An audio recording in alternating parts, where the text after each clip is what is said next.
Bienvenue dans cet iceberg sur l'URSS. Découvrez les profondeurs cachées et les mystères fascinants de l'Union soviétique.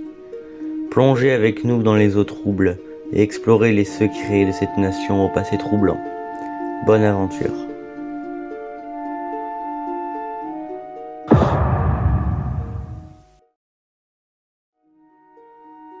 Avant de rentrer dans le vif du sujet, il faut évoquer un cas assez atypique qui a eu lieu le 30 juin 1908 en pleine Sibérie.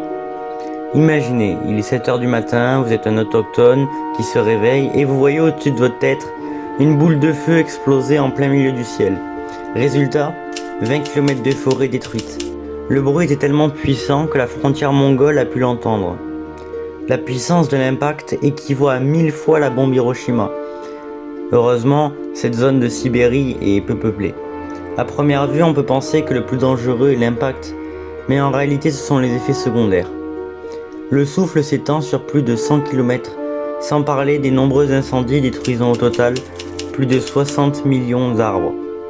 100 ans plus tard, 3 fragments de cette boule de feu ont été récupérés au fin fond d'un lac. Vous devez sûrement penser que cet événement est simplement un test atomique lancé par les Russes, mais n'oubliez pas que les bombes atomiques et hydrogène n'existaient pas encore. Certains pensent à un astéroïde qui se serait écrasé et qui mesurerait environ 50 mètres de diamètre. D'autres pensent à l'arrivée d'un trou noir et certains d'entre eux imaginent que c'était une explosion invisible. Serait-ce le fruit de corps extraterrestres ou bien de divinités célestes? Encore aujourd'hui, le mystère reste inconnu.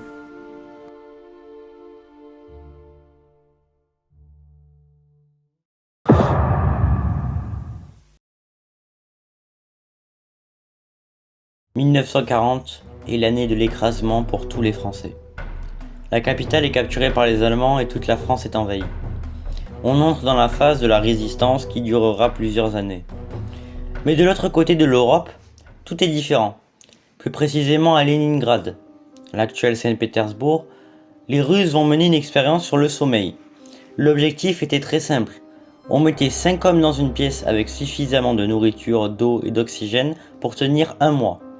On leur injectait ensuite un gaz à effet neuroleptique afin qu'ils restent éveillés pendant le temps imparti. Le seul problème, c'était les caméras. Ils ne disposaient pas encore de caméras aussi performantes qu'on a aujourd'hui. Alors les scientifiques se sont dotés de microphones et ont attendu pendant très longtemps. Les 5 hommes se soumettant à l'épreuve avaient la promesse d'être libérés si la tâche était accomplie, car ces derniers étaient des exilés ou des traîtres lors de la Seconde Guerre mondiale. Le plus dangereux dans cette expérience était le gaz. La dose choisie devait être minime, car elle pouvait tuer quiconque s'il y en avait un peu trop. Dès le 5e jour de l'expérience, ils cessèrent de parler entre eux et commençaient à murmurer. Pour les scientifiques, cela semblait être de la simple paranoïa. 4 jours plus tard, l'un d'eux cria de toutes ses forces pendant 3 heures en faisant des allers-retours dans la pièce. Les scientifiques étaient très étonnés de ne voir aucune réaction de la part des autres membres. Au milieu du temps imparti, les scientifiques décidèrent de rentrer dans cette pièce, accompagnés de militaires, pour changer les microphones, mais aussi faire de l'air frais. Ils menacèrent les 5 prisonniers et promirent à l'un d'eux de sortir dehors si tout le monde écoutait les ordres. Un des 5 exilés répondit au micro. Nous ne voulons plus être libérés. Quand les militaires sont entrés, chacun d'eux se mit à crier de toute leur force en voyant l'état des 4 survivants. Charognes, morceaux de chair, poitrine déchirée et surtout des os. La plupart des organes avaient été arrachés. 2 militaires furent tués par ces bêtes. 3 de plus se suicidèrent les semaines qui suivent. Conclusion de cette expérience, les 4 furent attrapés et soignés par les médecins, mais chacun d'eux mourra. Quand les scientifiques demandèrent aux plus conscients pourquoi s'était-il arraché les parties du corps, il répondit « Il fallait que je reste éveillé ». Certains pensent à un mythe ou à une légende urbaine. Nous n'aurons jamais la confirmation de cette expérience. Néanmoins, cela ne lui enlève pas son côté épouvante.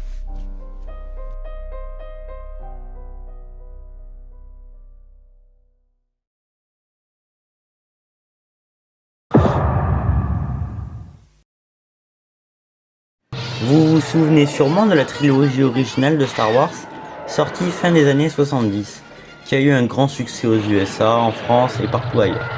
Certains se rappellent peut-être d'une déclaration du président Ronald Reagan en 1983 qu'il nomme Projet de la guerre des étoiles. Ce dernier va mettre un énorme coup de pression aux Russes en leur annonçant qu'ils disposent de satellites capables de détruire chaque missile nucléaire grâce à un rayon laser une fois lancé. Bon, aujourd'hui on peut en penser ce que l'on veut en disant que c'est ridicule, totalement fou. En tout cas, les Russes l'avaient dans la conscience et se sentaient complètement dépassés. Mais ce qui nous intéresse, nous, se déroule 20 ans auparavant. Ce sont 3 documents officiels de la CIA qui parlent d'une discussion avec un avocat russe à propos de la télépathie. Et vous allez voir que ce dernier va faire trembler une bonne partie de l'Amérique.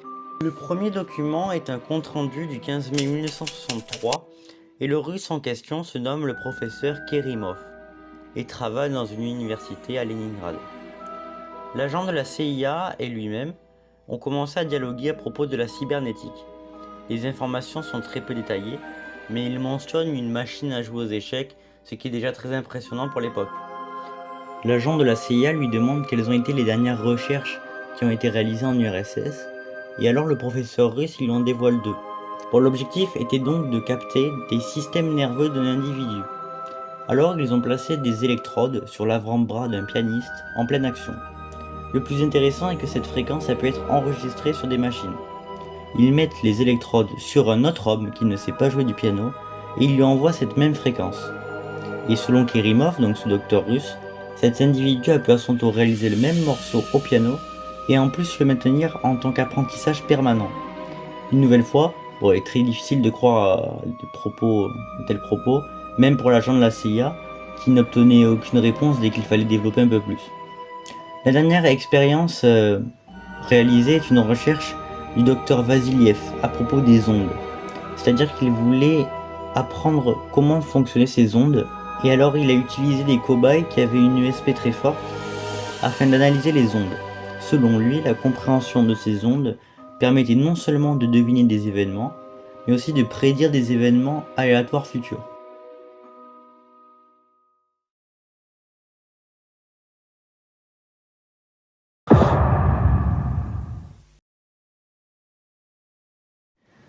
Il y a quelques jours sortait Oppenheimer, le dernier film de Christopher Nolan qui retrace le projet Manhattan. Il y a eu sûrement dans ce film le physicien allemand Klaus Fuchs, un Germain qui fuira aux nazis pour s'installer en Grande-Bretagne et qui s'avéra être un espion soviétique qui livrera des informations classifiées à propos de la bombe atomique aux Russes. Après Hiroshima et Nagasaki, Staline va ordonner de créer une bombe atomique à Kourchatov afin de se protéger. Les années qui suivent seront une course à l'armement pendant la guerre froide, mais ça tout le monde le sait, et la plupart des lancers atomiques et hydrogène se feront dans une ville au Kazakhstan qui prendra son nom, Kourchatov. Cette zone est une des plus dangereuses et des plus difficiles d'accès du monde. De manière caricaturale, c'est un peu la zone 51 des Russes. Elle s'étend sur 18 000 km² et comporte aujourd'hui 3 à 4 réacteurs nucléaires. Durant toute la guerre froide, plus de 450 bombes nucléaires ont été lancées, ce qui aurait irradié environ 1,5 million de Kazakhs. Dans cette zone à essai nucléaire, ils ont placé et construit des villages, des tanks et véhicules militaires et gardé des animaux domestiques comme sujet d'expérience, et pour analyser l'influence des radiations. Au départ, 30 000 habitants habitaient aux alentours et la plupart ont déserté. Il est vrai que le bruit des explosions doit être très épuisant, mais les ressentis des ouvriers étaient plus penchés sur les tremblements de terre quotidiens. Cette ville aux nombreux morts reste hantée, car les corps ne sont pas emmenés dans des cimetières. Les quelques archéologues sur les lieux ne trouvent aucun cadavre, ce qui est très étrange. À cause des radiations, 4 fois plus de malformations, de maladies psychiques, d'épileptiques et de retards intellectuels ont été formés. Toutes ces radiations se ressentent partout, dans les animaux, dans la viande, dans le sang, dans l'air et surtout dans l'eau. Une fois à l'état gazeux, les nuages se forment et sont remplis de radiations. Ces nuages formés sur les lieux d'attaque se seraient déplacés dans la Russie et peut-être même à l'est de l'Europe. Ce qui signifierait que les essais nucléaires des années 50 au Kazakhstan ont peut-être déjà irradié Moscou et qui sait peut-être pendant des dizaines de générations.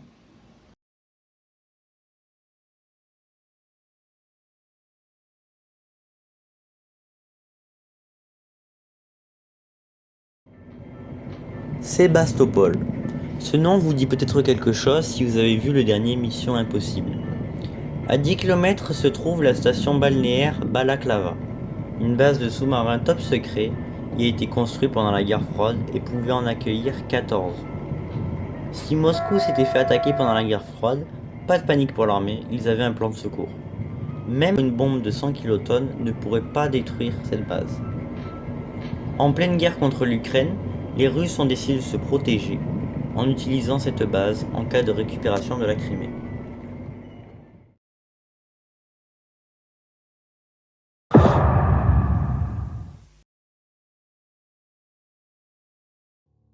Bienvenue aux portes de l'enfer.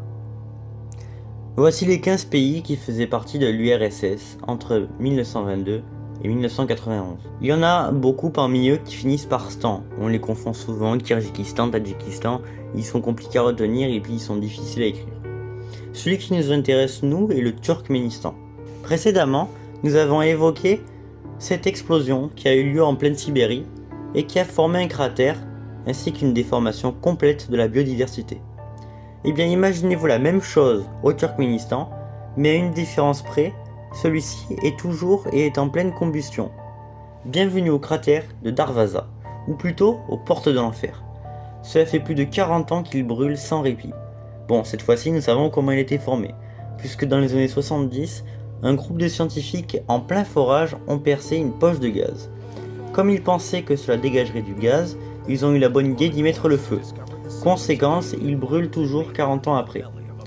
Ce qui est le plus dangereux dans cette histoire, c'est que ce trou contient beaucoup, mais alors beaucoup de méthane, et ce dernier est réputé pour polluer énormément. Eh bien le président du Turkménistan voudrait éteindre ce feu pour récupérer les ressources primaires, mais c'est impossible.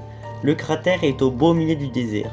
Les lacs les plus proches sont à plus de 100 km, ce qui rend l'extinction très difficile. Y a-t-il un lien avec celui de la Tunguska, 60 ans plus tôt ?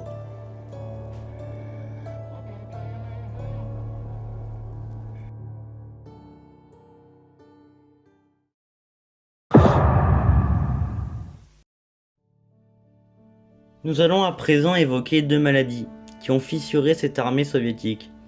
Comme vous le savez, depuis plusieurs années, nous évoquons le cas du moustique tigre partout en France. Mais il y a 60 ans, en Russie, ce sont les tiques qui posaient un énorme problème dans toute l'armée russe. Elles portent le nom de fièvre hémorragique de Crimée-Congo. Avant de m'interroger sur la maladie en elle-même, je m'étais demandé pourquoi elle se nommait ainsi. Enfin, je veux dire, il y a quand même des milliers de kilomètres d'écart entre le Congo et la Russie. Et la raison était simple. Les tiques s'accrochaient aux oiseaux, et ces derniers migraient au sud, d'où le rapprochement au Congo. C'est donc une maladie transmise dans le sang qui a perturbé bon nombre de soldats et d'agriculteurs. La maladie a beau s'infecter que sur 20% des cas, elle ne reste pas moins coriace. Regardez ce graphique. La maladie découle de plusieurs phases et il est très difficile de savoir si quelqu'un est infecté à cause du délai des symptômes. Imaginez-vous que l'hémorragie n'arrive qu'au bout du 7e jour. Des vaccins ont été mis en place, mais ne fonctionnent évidemment pas avec tous les cas. Actuellement, cette mesure est encore pratiquée en Bulgarie. Je n'ai pas trouvé d'informations pour le Congo, mais je suppose que les vaccins et les placements ont dû être très difficiles à dégoter pour un pays assez pauvre et très éloigné de la Russie.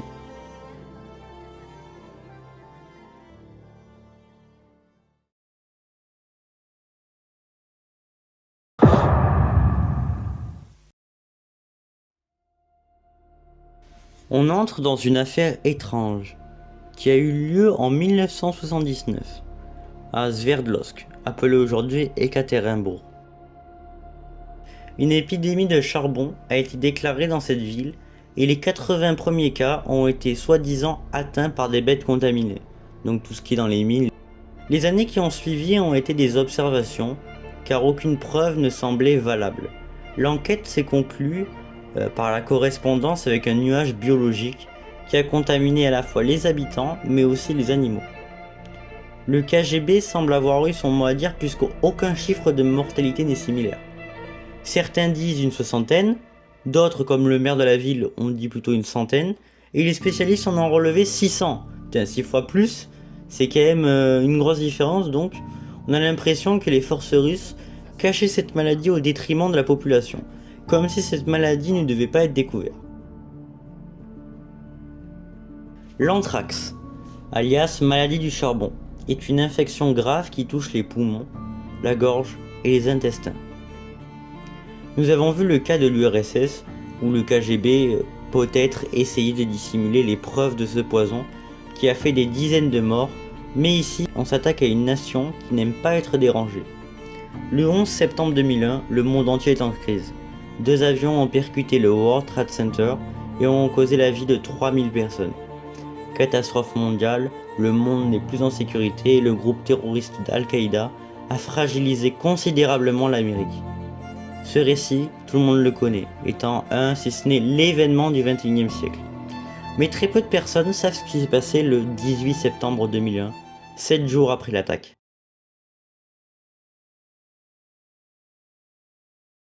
Quatre des plus grands médias américains reçoivent des lettres ce jour-là. Après l'ouverture, ils découvrent les mots suivants. C'est la suite. Prends de la pénicilline maintenant. Mort à l'Amérique. Mort à l'Israël. Allah est grand. Dans cette lettre se trouvaient des granules en bacilles de charbon, qui ont tué un journaliste. Le 9 octobre, 2 sénateurs se font tuer par des nouvelles lettres avec écrit 11 septembre 2001. Vous ne pouvez pas nous arrêter. Nous avons cet anthrax. Vous allez mourir maintenant. Vous avez peur? Mort à l'Amérique. Mort à Israël. Allah est grand. Les scientifiques y trouvent de la poudre fine contenant 10 fois plus de spores. D'autres lettres ont été envoyées provoquant au total la mort de 5 personnes et de 17 blessés graves. Un suspect est attrapé du nom de Bruce Evans et l'affaire est close en 2008, donc 7 ans plus tard. Ce conflit va remettre en jeu la course à l'armement bactériologique. Du point de vue entre les deux affaires, est-ce que ce nuage biologique serait descendu au Pakistan où se trouvait à l'origine d'Al-Qaïda? Malheureusement, nous n'avons aucune information précise sur ce nuage car la météo n'était pas aussi performante qu'aujourd'hui. Après, est-ce que ce nuage est naturel ou est-ce qu'il a été formé par un état? Ça, on l'ignore.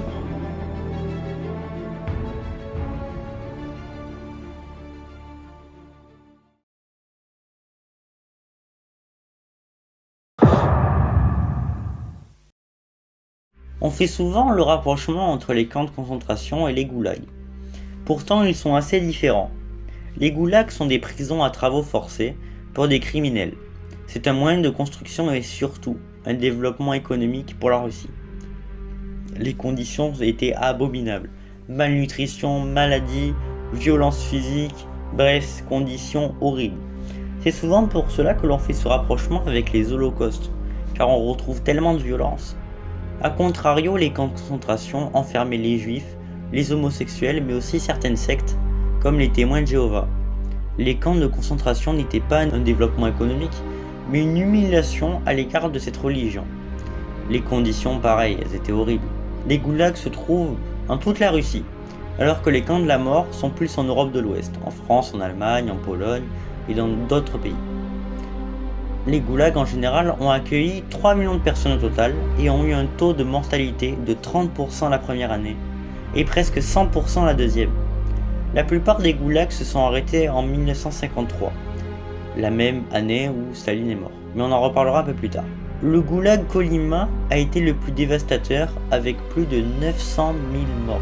Nous représentons souvent les conditions horribles des esclaves africains dans les bateaux au XVIIIe siècle quand ils devaient faire des travaux forcés dans les champs de coton, l'époque de l'esclavage. Mais imaginez-vous la même chose au XXe siècle en Russie avec moins 60 degrés. Il faut que je vous raconte cette catastrophe méconnue. Le Djourma était un de ces bateaux accueillant les prisonniers russes. Il menait ce voyage vers le port arctique d'Ambartchik, mais le navire fut pris par la glace. Impossible de s'en extirper, il était totalement coincé. Une station météo américaine la repéra et proposa son aide. Mais les soviétiques avaient tellement de tensions avec les Américains qu'ils refusèrent, laissant le bateau coincé durant tout l'hiver. Bilan, aucun survivant. Les goulags miniers ont permis de récupérer seulement 40 à 50 kg d'or pour 1,5 million de pertes humaines. Ce qui me désole le plus dans cette histoire, à propos des goulags et des camps de la mort en général, cette ignorance. Et regardez ce sondage fait aux Américains, qui pour 41% d'entre eux sont incapables d'expliquer ce qu'était Auschwitz. Et le chiffre est encore plus important chez les jeunes adultes, qui monte à 66%.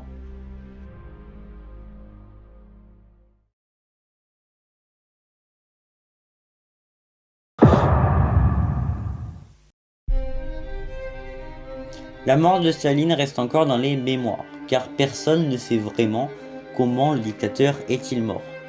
Plusieurs théories laissent penser qu'une maladie cérébrale l'aurait affecté, par exemple année après année, comme Alzheimer. D'autres pensent plutôt à un AVC qu'il aurait subitement eu en 1953, l'année de sa mort. D'autres pensent que ce sont ses bras droits qui l'auraient tué, comme par exemple Nikita Khrouchtchev, qui aurait prédit sa mort.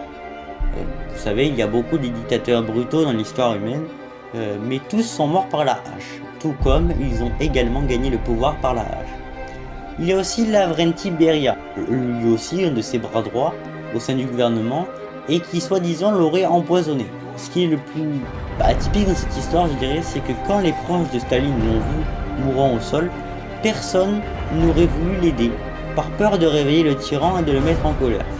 Ses proches le considéraient comme immortel.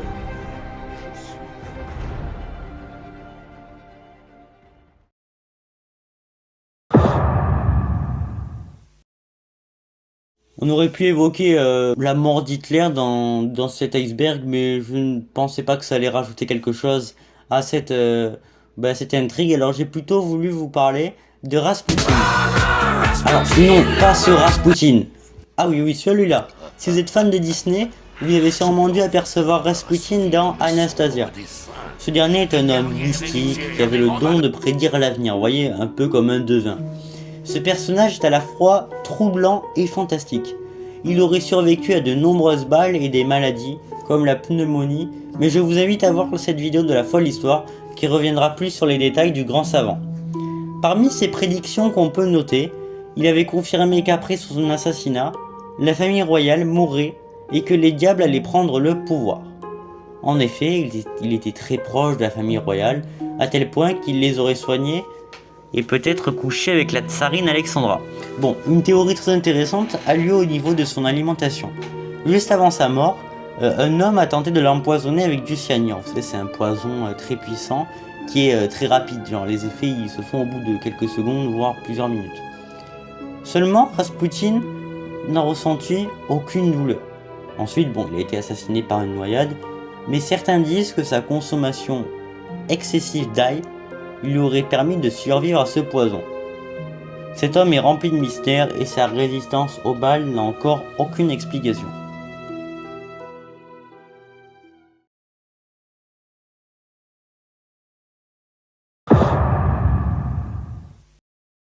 Le pacte germano-soviétique de 1939 promettait aux deux armées de ne pas s'affronter.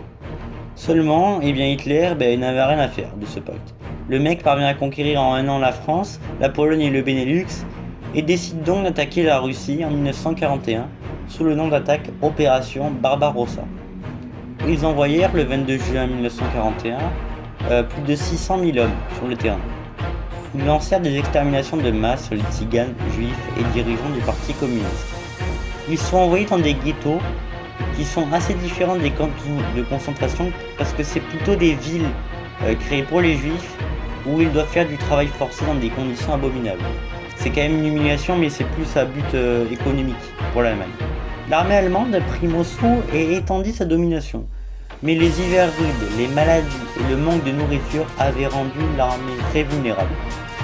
Les Russes contre-attaquèrent et repoussèrent les Allemands avant de former la bataille de Stalingrad.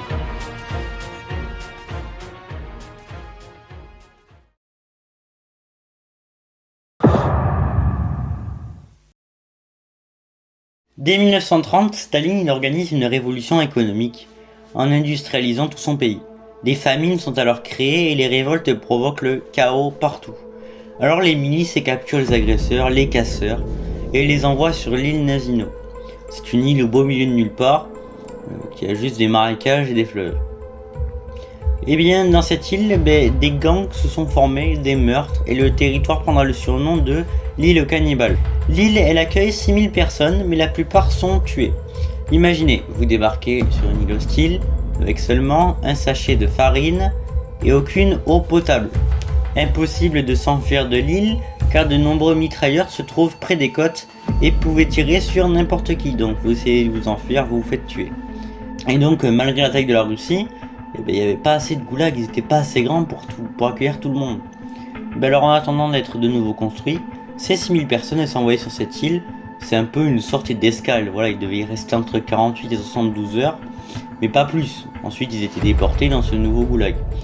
Et ils seront restés déportés pendant un mois sur cette île. Un mois chercher de la chaleur, du vivre et de l'eau potable. Un mois de se cacher des cannibales russes enragés. Bilan de 4000 morts. Le plus terrible dans cette histoire, c'est que hormis aux alentours, personne ne connaissait cet endroit et ce cannibalisme. Les informations données au public ne sont disponibles qu'au milieu des années 80.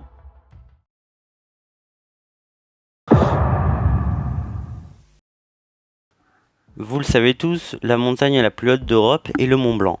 Son nom n'est pas très compliqué, le mont venant de montagne est blanc car son sommet est enneigé. Bon, et bien en URSS, le nom des montagnes est un petit peu différent. Prenons l'exemple de cette montagne entre le Tadjikistan et le Kirghizistan, qui se nomme le pic Lénine. Oui, c'est assez bizarre d'avoir un nom de révolutionnaire comme montagne. Autre montagne juste à côté, qui atteint 7500 mètres, et qui se nomme le pic du communisme. Rien que ça. Mais le pire reste à venir. Au sommet du mont Elbruz, dans les années 30, Staline a fait ériger son buste, avec écrit, je vous cite, « Sur le plus haut sommet de l'Europe a été érigé le buste du plus grand homme de tous les temps. » Sur la place rouge de Moscou, 9600 mètres carrés de tapis ont été déroulés devant le Kremlin. Ce tapis servait pour le tout premier match de football en URSS. À l'occasion, Staline avait été invité pour fêter l'événement. Mais alors pourquoi avoir accueilli le tyran ? Eh bien, à cette époque, le développement du sport était très coûteux et ne pouvait s'accroître qu'avec l'aide de l'État, donc directement de Staline. Un spectacle géant s'est alors manifesté avec de nombreux sports qui sont encore populaires aujourd'hui. Le match ne devait durer que 15 minutes, mais Staline ordonna du temps supplémentaire. Un peu plus tard, Staline autorisa la création du championnat national. La Russie est très attachée à la propagande, et c'est aussi le cas dans le milieu sportif, pour montrer l'hygiène et les performances de ses habitants. L'homme nouveau soviétique. Et le projet du gouvernement dans les années 30, qui est une culture physique populaire pour former les meilleurs travailleurs. Le sport était aussi un ensemble de valeurs comme le collectif et aussi l'amour pour la patrie. Les sports individuels tels que la boxe, la gymnastique étaient interdits car ils ne rentraient pas dans les valeurs de la Russie communiste. Cette culture permettait aussi de se détacher des cultures bourgeoises, qui étaient les seules à faire du sport comme de l'équitation. Le sport était aussi un moyen de repousser l'alcool.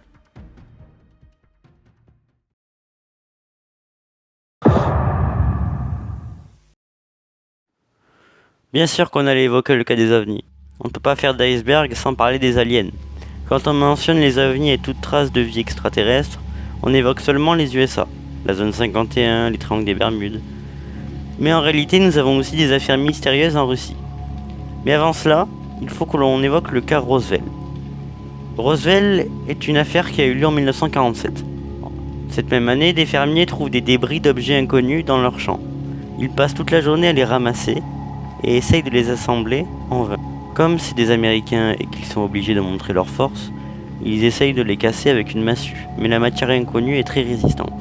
Ils appellent le lendemain le shérif de la ville, qui à son tour appelle un homme haut placé de l'armée de l'air. Ils viennent ramasser les débris et publient ceci le lendemain. Les nombreuses rumeurs faisant état d'une soucoupe volante sont devenues réalité hier, lorsque le service de renseignement du 509e escadron de l'Air Force de la base de Roswell a pris possession d'un disque grâce à la coopération d'un rancher et du bureau du shérif du comté de Chave au Nouveau-Mexique. L'objet volant a atterri dans un ranch près de Roswell durant la semaine dernière. Sans téléphone, le rancher a conservé le disque jusqu'à ce qu'il puisse contacter le bureau du shérif, qui informa le major Jess Marcel du 509e escadron de l'Air Force. Une action fut immédiatement lancée, et le disque fut récupéré au domicile du rancher. Il a été examiné à la base de Roswell, puis transmis à de plus hautes autorités. Et puis, une heure après, un nouvel article est publié et affirme que cet objet était un ballon sonde. Je trouve cela assez atypique d'affirmer l'existence d'une soucoupe volante, et puis au final de l'effacer en évoquant simplement un ballon sonde. Parce qu'honnêtement, si les escadrons de la Air Force, spécialisés dans l'aérien, n'ont pas su reconnaître une sonde, alors comment des individus dans des bureaux auraient-ils pu faire le rapprochement? Est-ce que les supérieurs auraient-ils voulu cacher ces preuves de soucoupe volante au grand public? Encore une fois, nous ne savons pas tout.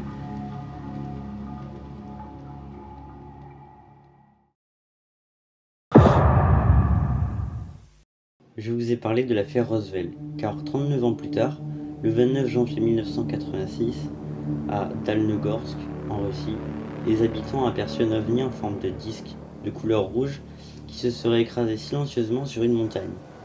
Une analyse profonde a été faite sur les matériaux chimiques trouvés, comme du zinc, des perles de métal mais aussi des perles noires. Des éléments de terre rares ont été trouvés et la plupart de ces échantillons sont mis en comparaison avec les événements de la Tunguska. On pourrait donc penser que c'est un météore similaire qui s'est simplement écrasé. Sauf que les signes de radiation et la température au sol n'avaient rien d'alarmant, ni pas de cratère, pas d'incendie. Les fragments de maillage ont aussi été identifiés. Un maillage est une zone où se trouvent des cellules, et cette dernière a identifié une petite quantité d'or. Les scientifiques ne sont pas dupes, en se disant peut-être par chance que cette zone était simplement composée de tous ces métaux, dont de l'or. Plusieurs recherches ont été faites, mais aucune n'a montré une telle présence d'or aux alentours. Alors qu'en conclure? Eh bien, comme l'affaire précédente, on n'en sait rien. On peut tenter de dire que c'est une comète, mais les habitants affirment qu'elle était en forme de disque, et qu'elle n'a pas fait le bruit lors de l'impact. On peut penser à une soucoupe volante, mais l'objet en question n'a pas été retrouvé. Il s'est peut-être volatilisé. Il n'y a pas de base militaire proche, alors l'argument des sondes peut être ignoré. Donc, que reste-t-il? Peut-être une téléportation.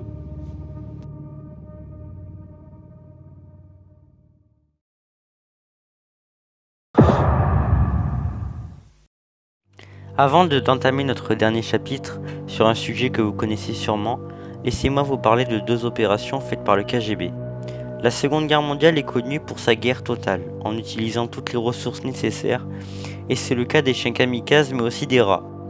Je mentionnais tout à l'heure l'opération Barbarossa, qui s'était conclue par une nouvelle bataille, celle de Stalingrad. Et c'est justement dans cette bataille que le KGB va mettre en place l'opération Flûte. C'est aussi une guerre biologique où les camps tentent de créer dans des labos des substances toxiques pour abattre l'ennemi. Les Russes vont donc mettre en place des toxines dans des rats qui seront envoyés à Stalingrad pour tuer les Allemands. Ce n'est pas à prendre à la légère puisque ces armes chimiques ont fait des milliers de morts pendant la Seconde Guerre mondiale. Le KGB n'aurait pas envoyé plus de 250 lettres en France et en Espagne en se faisant passer pour des aliens. Non, restons sérieux. Umno est le nom d'une prétendue planète, se trouvant à plusieurs années-lumière de la Terre. Dans leurs histoires, ils racontent leur séjour sur Terre. Un journaliste français en a conclu que cette supercherie venait du KGB russe, car les lettres avaient des idéologies valorisant le modèle soviétique. Avant que le coupable de ces écritures se dénonce, remettons-nous les idées en place.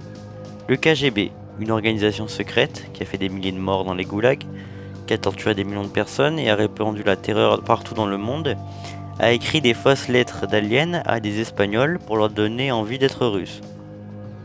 Je n'ai pas les mots. Par contre, son petit manège a duré 25 ans. Il a quand même créé des fausses soucoupes volantes et des symboles extraterrestres. Il a arrêté car ces symboles sont à l'origine de la secte Edelweiss, qui étaient des enfants menacés de 10 à 14 ans qui devaient se prostituer. Alors je t'arrête tout de suite, on va peut-être couper ce moment-là en fait. Bon, et bien, passons au dernier thème, l'affaire du col Dyatlov. Squeezie, Fabien Olicard, Astronogeek, même France Info en a parlé. L'affaire du col Dyatlov. Mais quelle idée de parler de la Russie communiste sans évoquer ce drame. Mettez-vous à l'aise pour cette dernière affaire. On va rentrer dans les détails et proposer des théories sur cet événement venu d'ailleurs.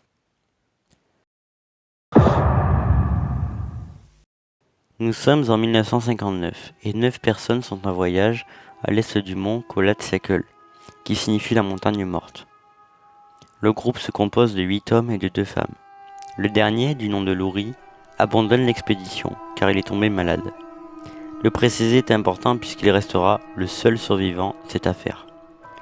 Bon, ce sont tous des randonneurs expérimentés. La montagne se trouve à côté de Sverdlovsk, Tiens, ça ne vous rappelle rien? Je vous invente rien, le but de l'expédition était de gravir la montagne et d'atteindre Ortoten, une autre montagne. Ils emmenèrent avec eux des journaux, des tentes, des équipements, mais aussi leur appareil photo. Le soir du 2 février, ils posent un campement. Ils sont à 10 km de leurs objectifs.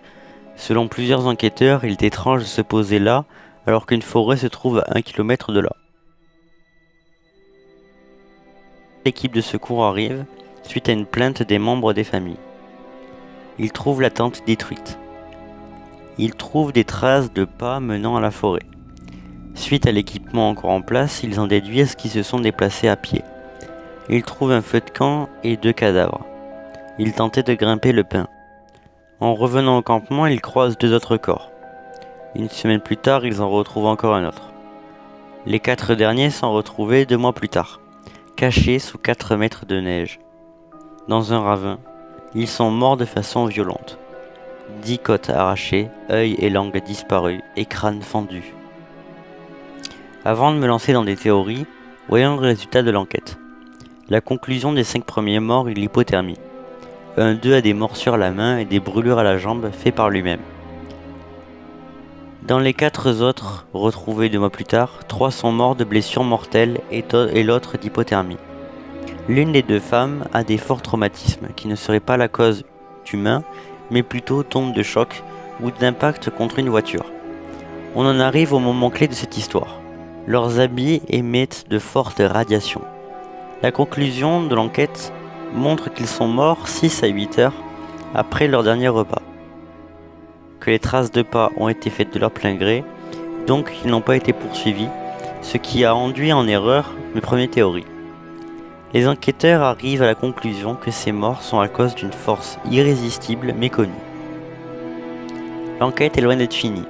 Un groupe de randonneurs durant les lieux du décès, se trouvant à 50 km de là, ont aperçu une lumière orange en direction de la montagne. Ensuite, après les funérailles, les parents des victimes ont relevé une étrange couleur noire sur leur peau. Un expert affirme en plus que leur mort n'est pas liée à une avalanche. Donc, quelles sont les théories proposées? Et n'hésitez pas d'ailleurs à mettre la vôtre en commentaire. La première est une attaque d'autochtones. Mais comme le souligne l'absence des traces de pas, cela ne peut pas être eux. D'ailleurs, il n'y a aucune trace d'attaque corporelle. La seconde théorie serait des essais militaires, d'où les traces de radioactivité, plus les lumières oranges dans le ciel. Mais les blessures, les corps sous la neige, tout ça reste encore sans réponse. D'abord, plusieurs de mes théories ont été écartées. Attaque d'animaux, loups, renards, blaireaux, ours, élans, lynx, tous écartés. Alors que peut-on dire? Bien pour moi, il y a plusieurs facteurs à la fois. Déjà, je valide l'hypothermie. La température peut aller jusqu'à moins 30 degrés et les conséquences de l'hypothermie sont la perte de conscience, la perte de contrôle et l'agressivité. Ce qui peut prouver ces membres du corps arrachés. De plus, je la mets avec l'hypothèse du cannibalisme. Ils sont peut-être devenus fous après ne plus avoir à manger. Les spécialistes prouvent qu'ils sont morts 8 heures après leur dernier repas. Mais quel était leur repas? Ces membres du corps arrachés pouvaient en faire partie. Enfin, je pense qu'une bombe chimique aurait pu exploser dans le ciel et créer cette aura orange. Les radiations seraient tombées et auraient infecté les 9 randonneurs. Reste à savoir si ces radiations peuvent être mises en lien avec l'anthrax, la maladie du charbon s'étant provoquée à une centaine de kilomètres de là. Ma dernière théorie serait une assez similaire à la zone 51. Ils seraient arrivés dans une zone interdite et auraient été tués par des militaires. Mais bon, ça reste une théorie. Merci de m'avoir écouté, j'espère que le thème vous aura plu. Comme vous avez vu, on ne dispose pas de toutes les informations. Même après 50 ans, beaucoup de secrets sont toujours enfouis pour le bien de la population.